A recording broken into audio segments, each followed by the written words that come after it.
Olá, amigas, olá, amigos do Amor e Humildade. Eu sou Ivan César e fui convidado gentilmente pela direção da casa para conversar com vocês hoje sobre o tema indissolubilidade do casamento. É uma das temáticas do Evangelho e que é um tema sempre oportuno para todos nós que somos casados, que pensamos em casar, que já fomos casados, enfim. Temas sociais que nos colocam a refletir sobre a realidade das nossas vidas, independente do momento que estejamos vivendo. Então, os meus agradecimentos pelo convite, é o meu primeiro trabalho para essa instituição, aguardando para que em breve a gente possa se reencontrar e dessa vez presencialmente, como é a forma que mais gosto de trabalhar, que me habituei a trabalhar e que com certeza é a preferida da maior parte de nós. Porém, o momento ainda é de reclusão, né? Então, eu já quero, antes até de entrar na nossa temática, eu quero pedir que a gente mantenha os cuidados, que a gente reforce até os cuidados, que a gente mantenha a ideia a ideia não, a necessidade do uso da máscara, e agora não apenas por causa da Covid, ou melhor, não só por causa da Covid, mas também por conta desse surto de gripe que estamos tendo. E nessa loucura que a gente tá, você dá um espirro, você não sabe se é resfriado, se é gripe, se é Covid, se é virose, se é rinite alérgica, a gente não sabe de mais nada, né? Então é melhor que a gente se precavenha, continuar com os distanciamentos sociais, nada de aglomeração, o uso do álcool em gel, ou até do álcool 70, né? Seja em gel, seja líquido, quando nós não tivermos condições de estar o tempo todo lavando as mãos. E não caiam nessa de que essa nova, já não mais tão nova assim, mas que essa variante Omicron da Covid, ela é mais branda, ela é isso, ela é aquilo. Muito cuidado, porque temos visto aí que a coisa não é tão simples assim como alguns achavam. Então, sigamos nos nossos cuidados, aguardando o momento de estarmos juntos, de estarmos reunidos novamente, com segurança, com tranquilidade. Quando Jesus surge no Evangelho, e certamente vamos lembrar disso aqui, o primeiro grande evento que é registrado, o seu primeiro milagre, o seu primeiro grande milagre, acontece em uma festa.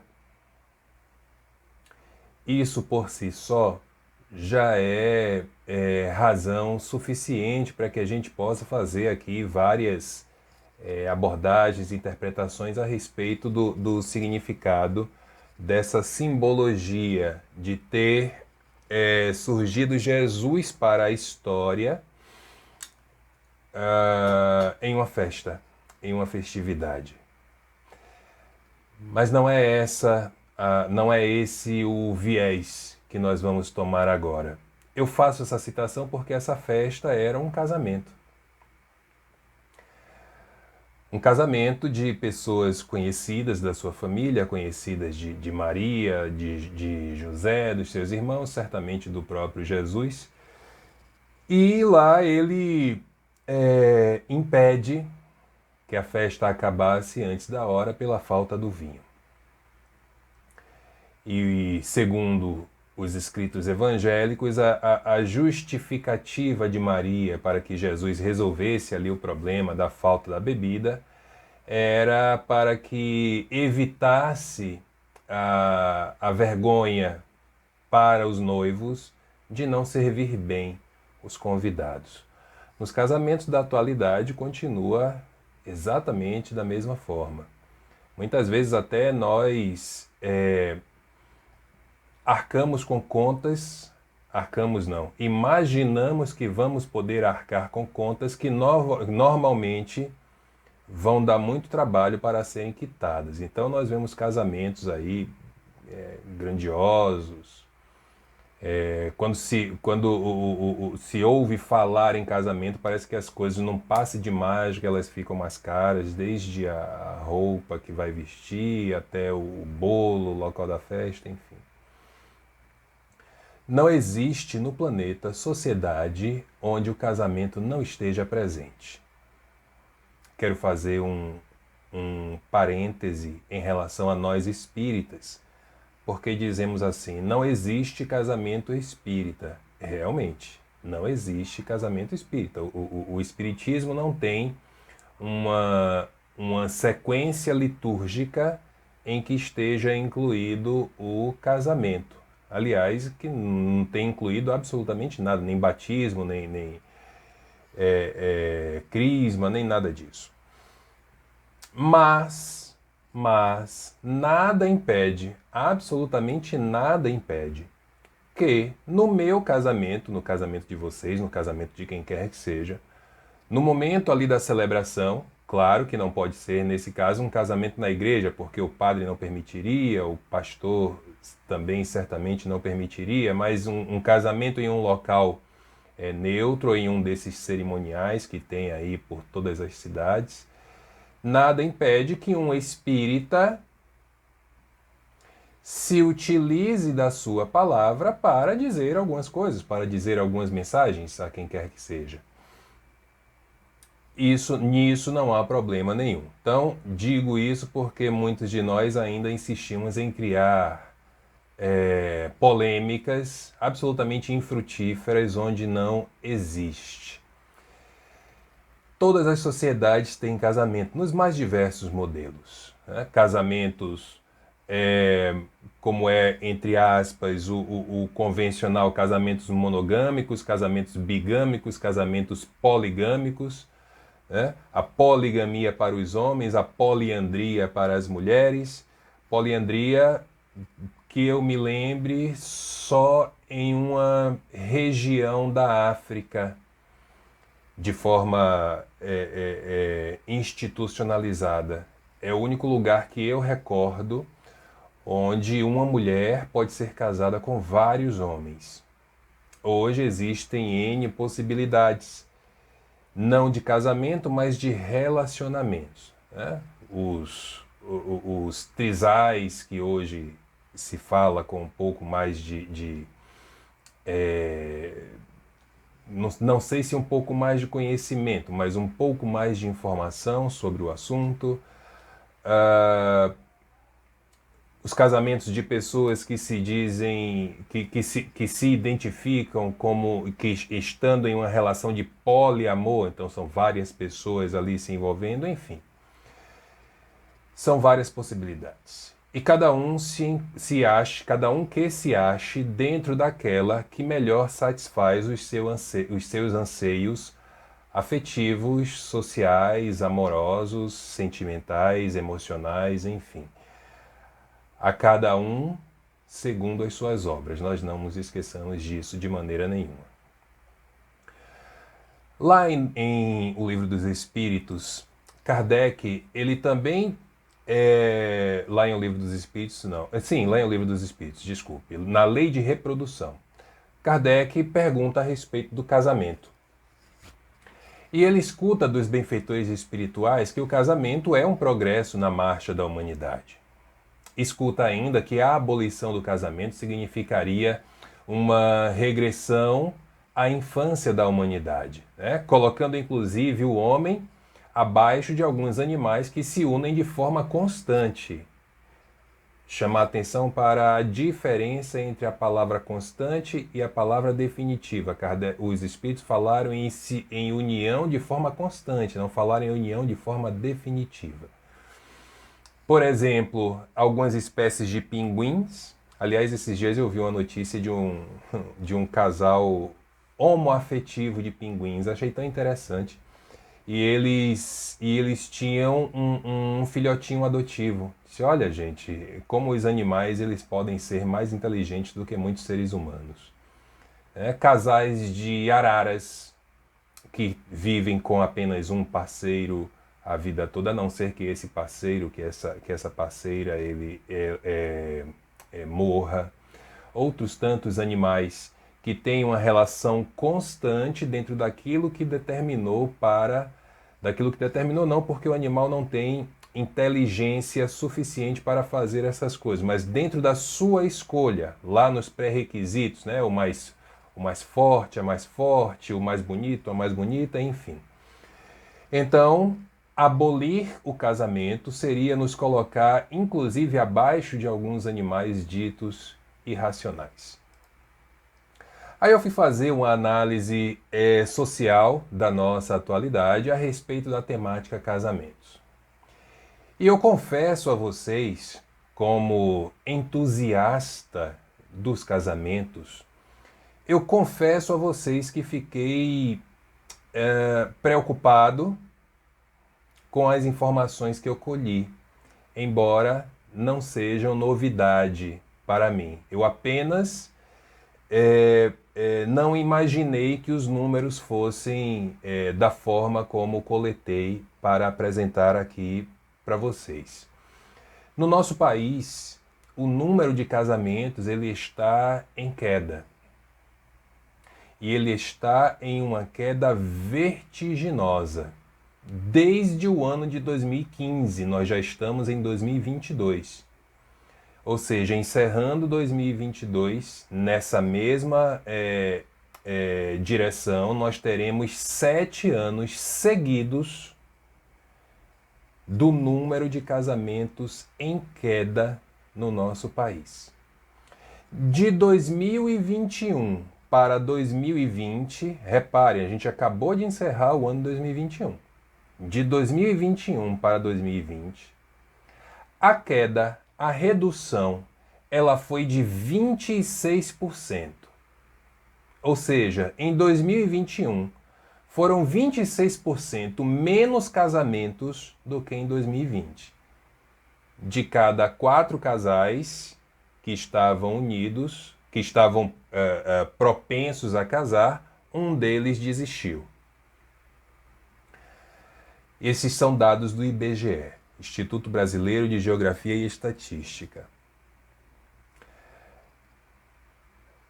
O número de casamentos cai para aqueles que pretendem ou pretendiam casar e o número de divórcios aumenta.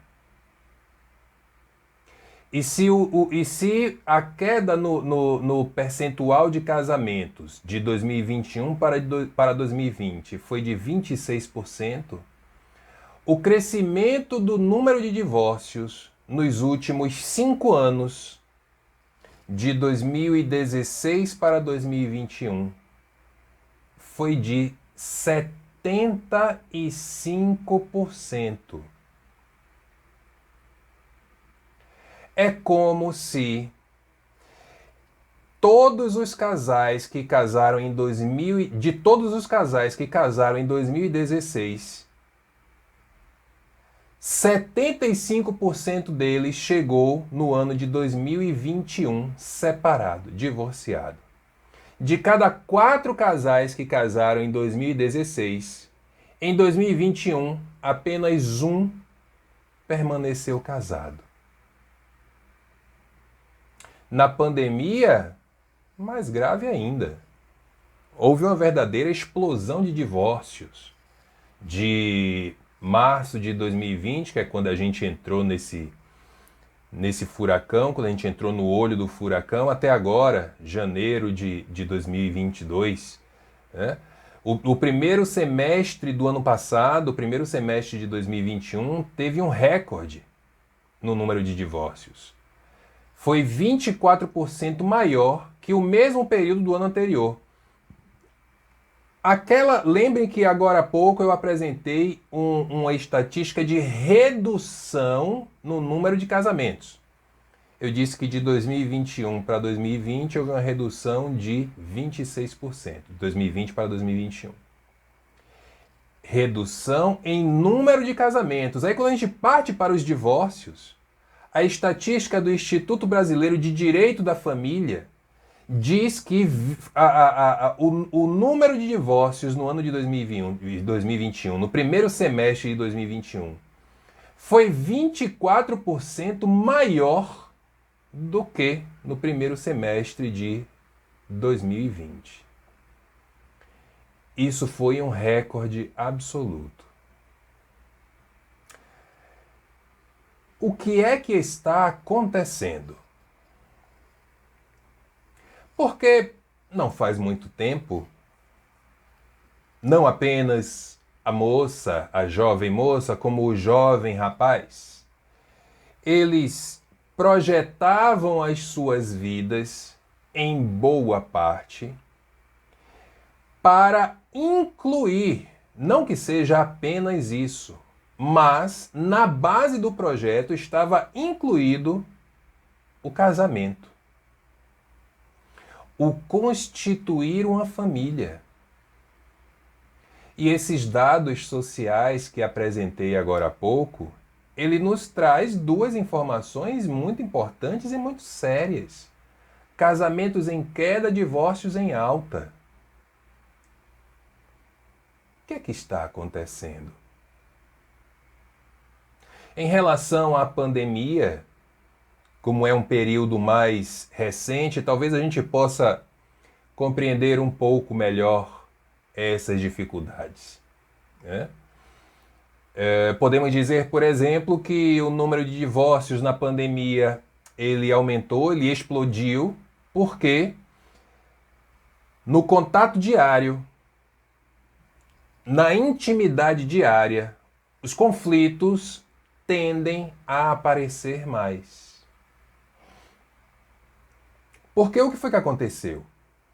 Passaram a dizer pra gente assim, ó, fique em casa. Se quiser ficar vivo, se quiser ficar viva, fique em casa.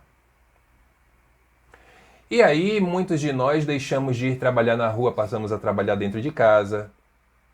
E outras tantas questões decorrentes disso. As crianças ficaram sem ir para a escola, passaram a estudar virtualmente. E isso gerou uma série de conflitos. Porque existem pais e existem mães, existem maridos e mulheres, mulheres e mulheres, que têm o lar apenas como um local para passar a noite. Um local que pode, ao final de um dia cansativo, encostar a cabeça no travesseiro, dormir algumas poucas horas de sono para que no dia seguinte recomece a rotina. Nos finais de semana, que não tem trabalho, teoricamente não tem trabalho, aí nós inventamos várias programações que nos retiram do contato familiar. Com a pandemia acabou tudo isso. Você agora é obrigado a conviver com duas pessoas que basicamente nos são desconhecidas. A primeira delas, o nosso parceiro, a nossa parceira. A segunda, nós mesmos. E aí não aguentamos a pressão. Aquilo que até pouco tempo passava batido, não dávamos importância, fingíamos que não escutávamos, que não víamos, começa a aparecer de forma cada vez mais constante, até explodirmos.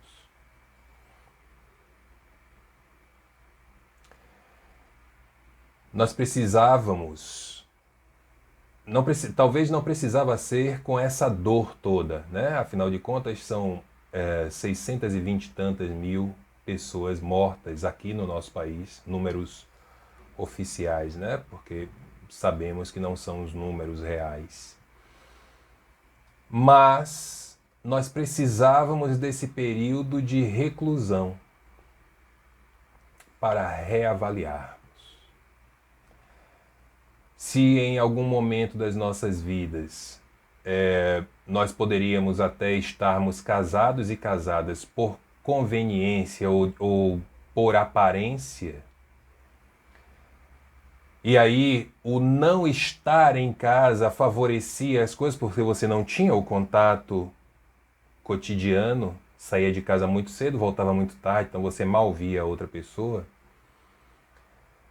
Na pandemia, nós fomos obrigados a tomar decisões. Vamos nos ajustar e permanecer juntos? Ou já verificamos que não há como seguirmos em frente?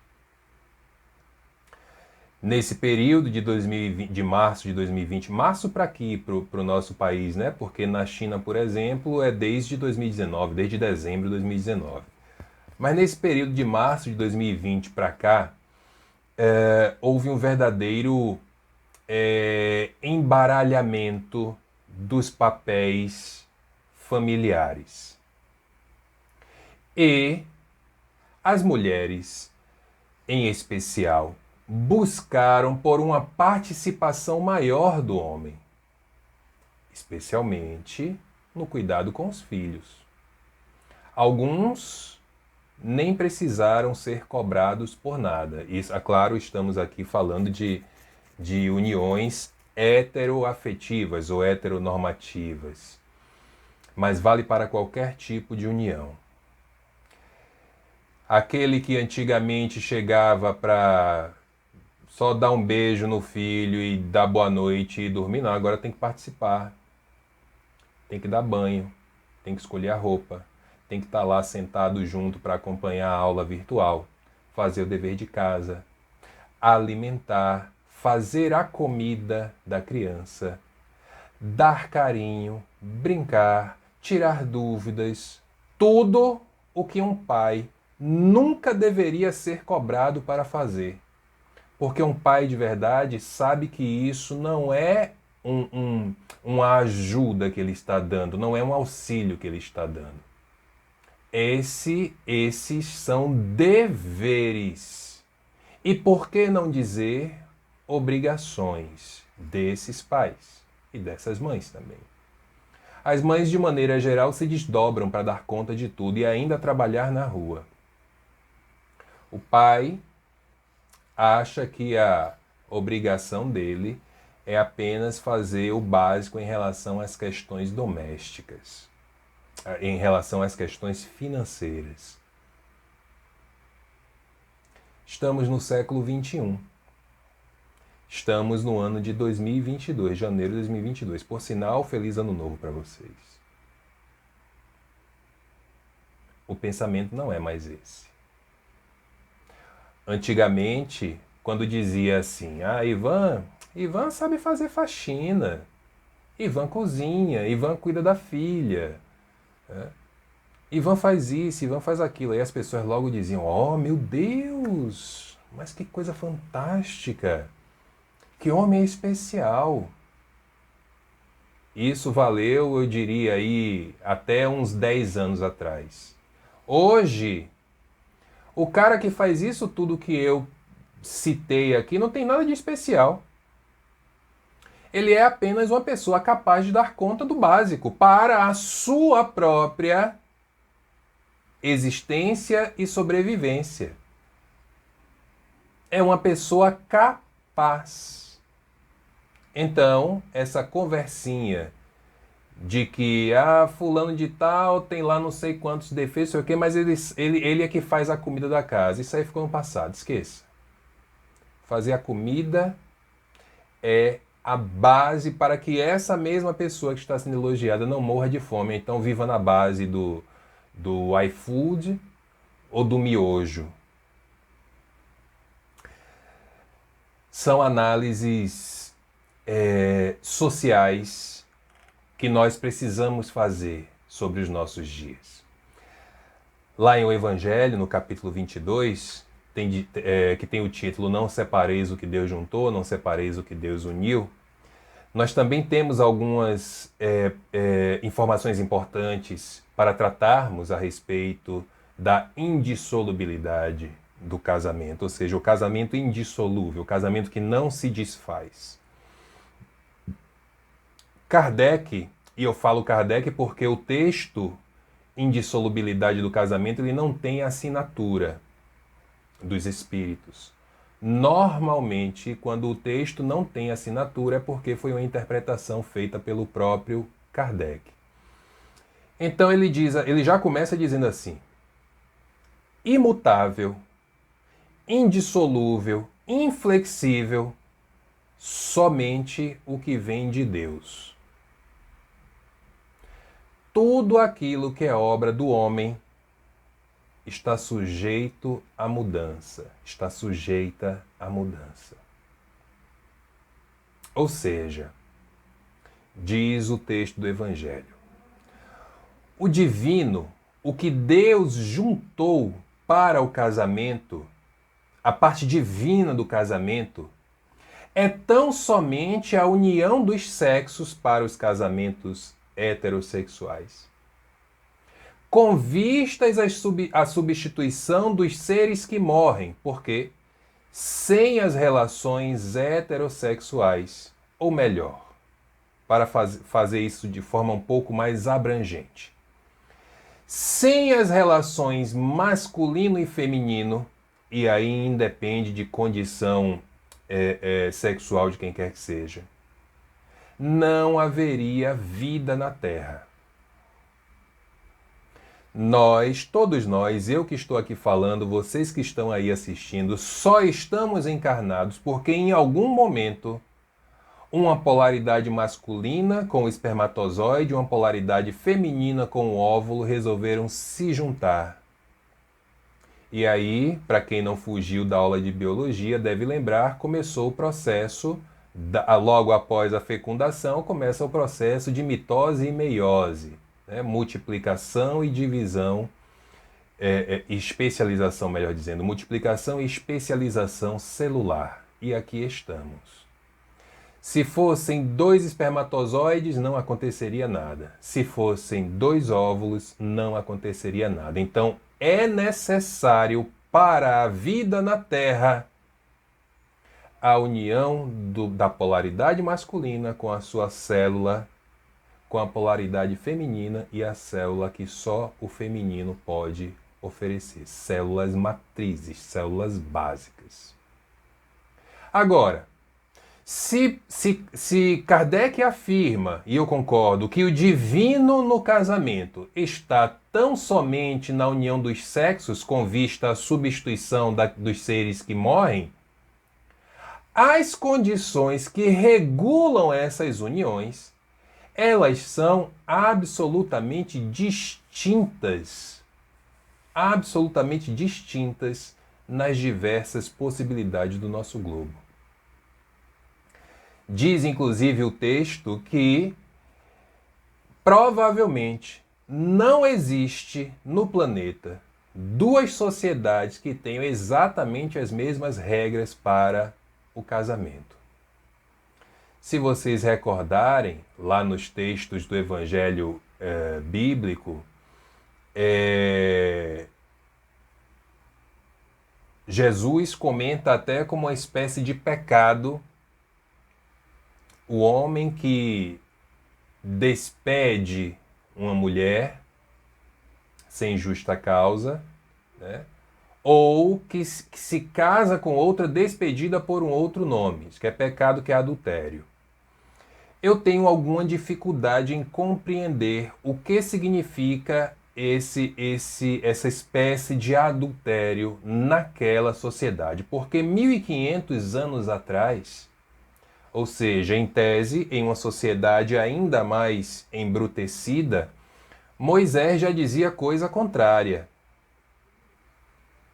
Nos dias de hoje, reparem, nos textos do casamento, nos textos das cerimônias de casamento, seja ela cristã católica ou cristã protestante, nós, de maneira geral, estamos habituados a ouvir frases de Paulo de Tarso sobre os casamentos, sobre o casamento. E para quem não percebeu, as orientações de Paulo a respeito do casamento, a respeito das mulheres de maneira geral, são orientações absolutamente machistas. Eita, Ivan, peraí, calma. 2000 anos atrás eles nem falavam em machismo, não sabem nem o que é machismo, feminismo, nada disso. 2000 anos atrás pode ser que eles não falassem, não entendessem esse assunto, mas hoje a gente entende. E hoje, fazendo uma leitura, não precisa nem se aprofundar, uma leitura superficial, a gente já vê que aqueles são textos machistas, onde as mulheres são coisas, as mulheres não são seres. Então, tudo o que acontece de errado no casamento para os textos religiosos tradicionais é culpa da mulher. Não à toa, quem cometeu o pecado foi Eva, lembrem disso. E foi Eva que foi lá no coitadinho do Adão e disse assim: coma também a maçã. Maria Madalena? Em que evangelho está escrito que Maria Madalena foi prostituta? Alguém me cite aí, qual evangelho diz isso? Maria Madalena passou a ser prostituta depois que o Papa Gregório escreveu uma homilia número 33, dizendo que ela era uma pecadora adúltera. E aí entenderam como prostituta. E de lá para cá, Maria Madalena virou prostituta. Machismo. Mas isso é tema para um outro trabalho que, com fé em Deus, eu ainda vou ser convidado a fazer em qualquer instituição que tenha interesse. O texto é muito claro, o texto do Evangelho é muito claro quando diz assim: a única lei que o casamento deveria obedecer, a única, é a lei do amor. Casamento heteroafetivo, casamento homoafetivo, bigamia, poligamia, poliandria, não interessa o tipo de casamento. A única lei que ele deveria obedecer é a lei do amor. Porém, sabemos que não é assim. Eu diria até que estamos bem longe de nos casarmos com pessoas que não temos a menor dúvida de que amamos. Muitos de nós dizemos amar a quem quer que seja, sem ao menos saber o que é amor. Outros de nós não têm nem coragem de dizer, mesmo muitas vezes sentindo. Eu vou dizer que amo Ivan nada, e se Ivan não disser que me ama também?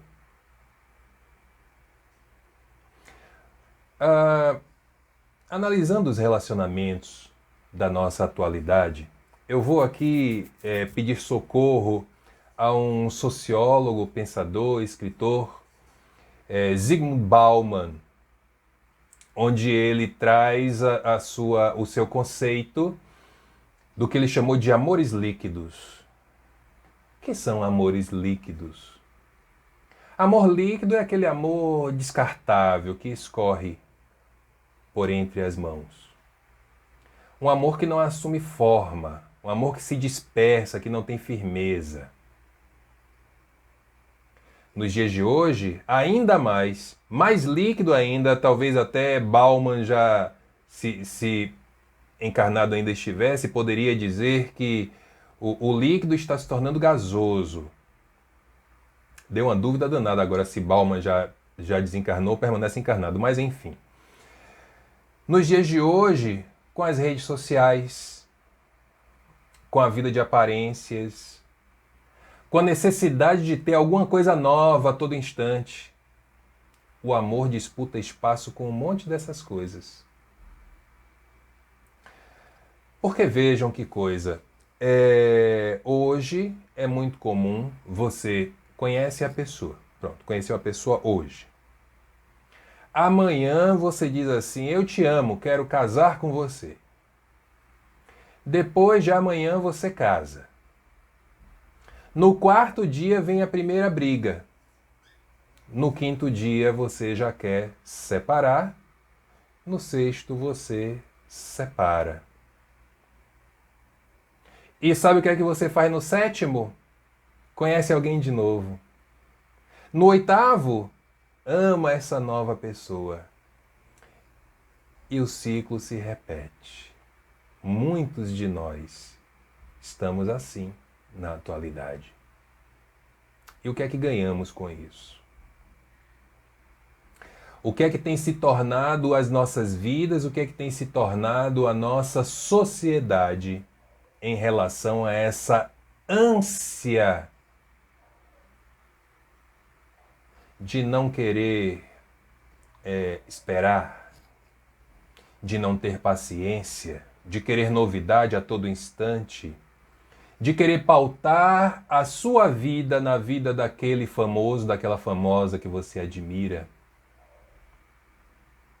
Porque há pessoas, vejam, nenhum que não seja compreendida, nenhuma palavra moralista das minhas frases a partir de agora.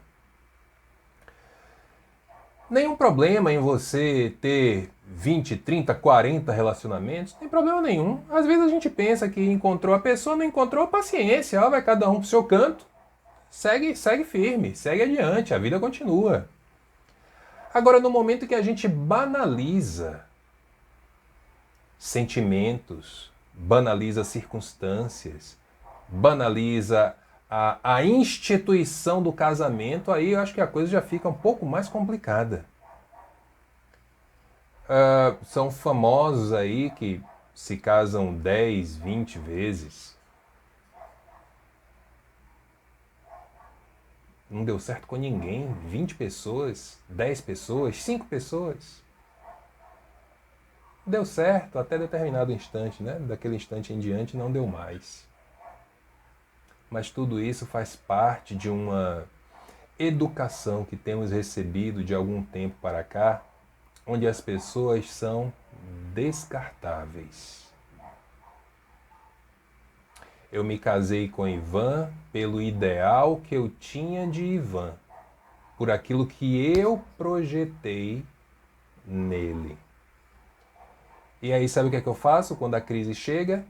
Eu não penso que a projeção foi minha, que o outro não tem obrigação nenhuma de corresponder à nossa expectativa. Eu penso que eu não quero mais e fim de papo. E assim seguimos. As redes sociais com os seus aplicativos de paquera, né? Com os perfis que facilitam os encontros, elas até poderiam dar um apoio, poderiam dar uma ajuda para essa busca de afeto que no final das contas é o que a gente quer. A gente está sempre buscando afeto. Poderiam ajudar se a gente ajudasse. Como eu disse, eu não estou aqui em um discurso moralista, nem faz parte da minha educação social. Moralismo comigo está fora. Conservadorismo, então, nem está. Conservadorismo de maneira geral, né? Porque todos nós somos conservadoristas em determinados pontos e progressistas em outros pontos. Mas, na hora em que a gente transformou o ser humano em um objeto descartável, a coisa realmente começou a ficar complicada. Lá na segunda metade do século XIX, quando o Evangelho é lançado, já contendo, obviamente, esse texto, Kardec já dizia assim: nas condições ordinárias do casamento, a lei do amor é tida em consideração, ou seja, nas condições atuais, nas condições imediatas do casamento, a lei de amor, que deveria ser a única lei responsável por nos fazer casar com quem quer que seja, ela tem sido levada em consideração? E a resposta, sabem qual foi? De modo nenhum. É verdade. Quis Deus que os seres se unissem não só pelos laços da carne, mas também pelos da alma, a fim de que a afeição mútua entre os esposos se lhes transmitisse aos filhos, e que fossem dois, e não um somente a amá-los, a cuidar deles e a fazê-los progredir. Rapaz, e tem gente que ainda duvida que a doutrina espírita é uma doutrina progressista, mesmo tendo a lei de progresso. Olha esse trecho, gente. O papel de cuidar dos filhos, de amar os filhos, de fazer os filhos progredir quando a relação tem filhos, não é da mulher, não. Não é de uma das partes, não. É dos dois. E os dois vão responder por aquilo que fizeram de bom e por aquilo que deixaram de fazer ou que fizeram de ruim nesse processo. O que é que a gente tem visto nas nossas casas hoje? Falta de diálogo, ninguém mais conversa, é todo mundo com a cara no celular, assistindo a TV. A gente não procura saber como foi o dia do outro, como foi na escola, como foi o trabalho, se está precisando de alguma coisa, por que está sentindo essa dor de cabeça estranha, se melhorou da gripe. A gente não procura saber de nada disso. Aí quando a pessoa morre, meu Deus, mas gostava tanto, que pena. A gente não presta atenção no outro. A pessoa está falando alguma problemática da sua vida, a gente está interrompendo o tempo todo a fala da pessoa. Manda um áudio para você, para contar alguma dificuldade, o que é que você faz? Acelera logo o áudio, porque eu não estou afim de ouvir choradeira de quem quer que seja, não.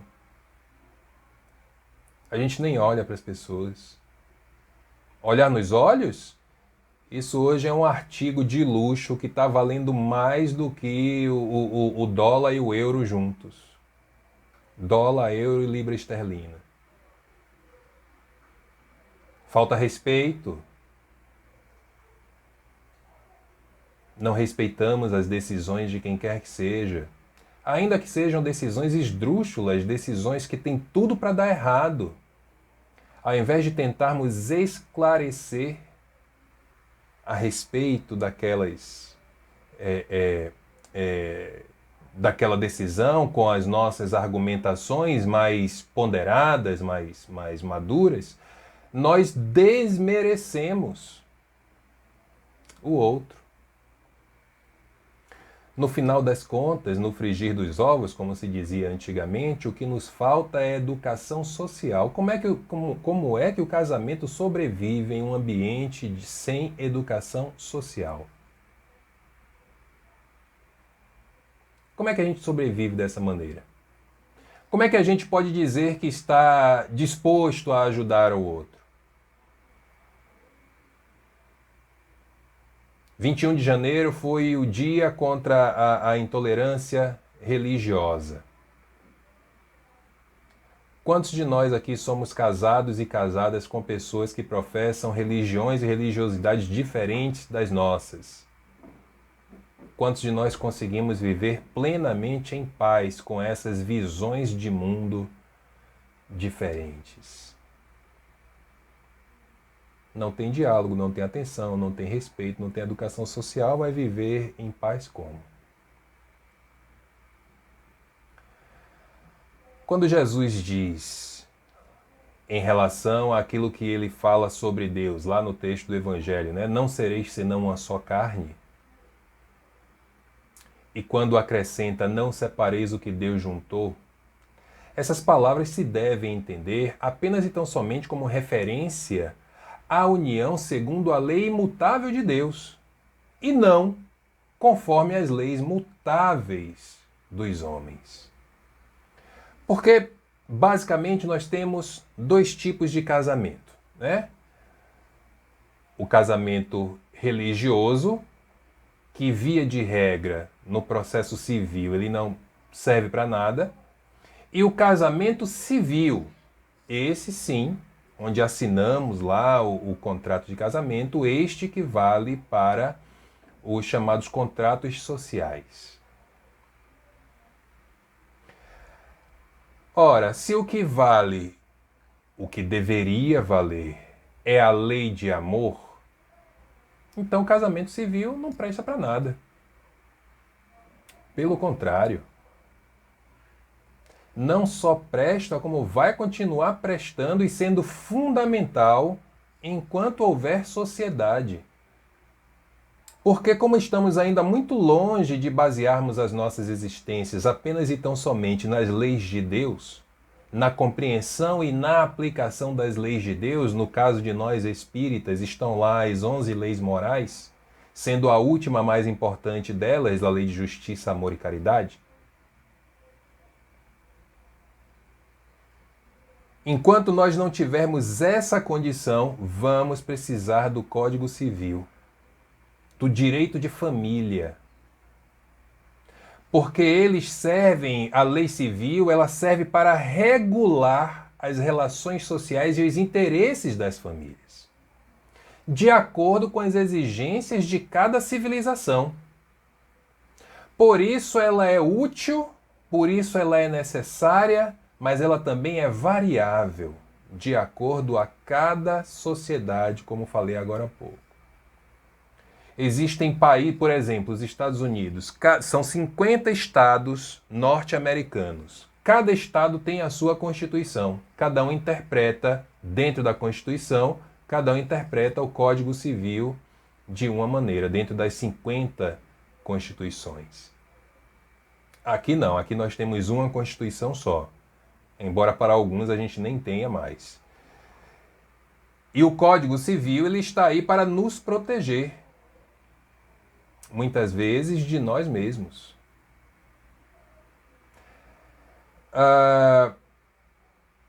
O casamento, ele é e sempre será indissolúvel quando estiver baseado, embora as necessidades civis, na lei de amor.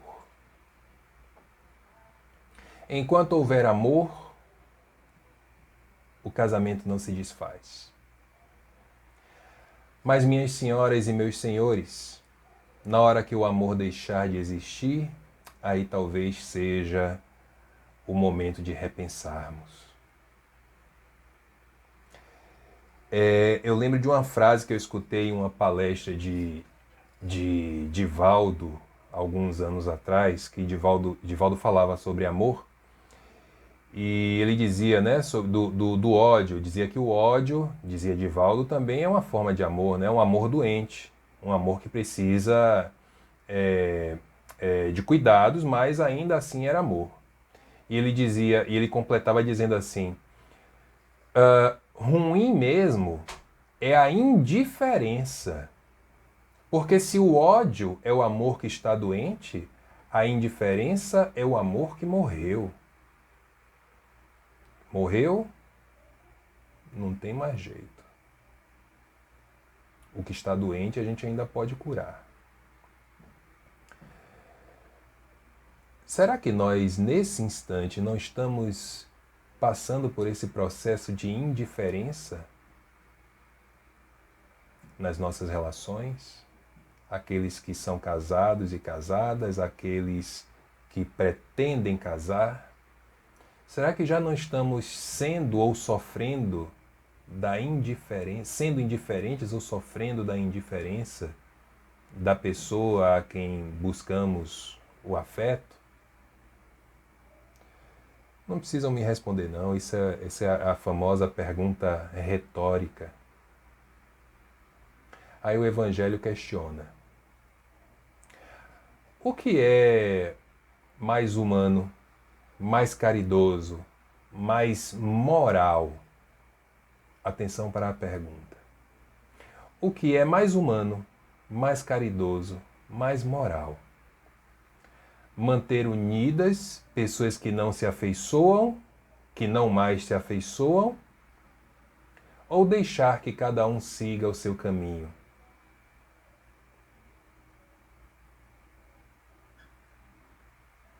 Cada um reflita e dê sua opinião a você mesmo, a você mesma. Como eu disse, o casamento deve ser indissolúvel quando ele existe. E o casamento pelos laços do afeto ele só vai existir se tiver amor. Quando deixar de existir sentimento, o casamento já foi, há muito tempo. É decisão nossa. Eu vou me despedindo, gente. Vou me despedindo, mas antes eu quero recordar, né? Na verdade, eu gostaria de homenagear nessa palestra uma pessoa que conheci lá atrás, 2004 para 2022, são quase 18 anos que eu estou na doutrina espírita.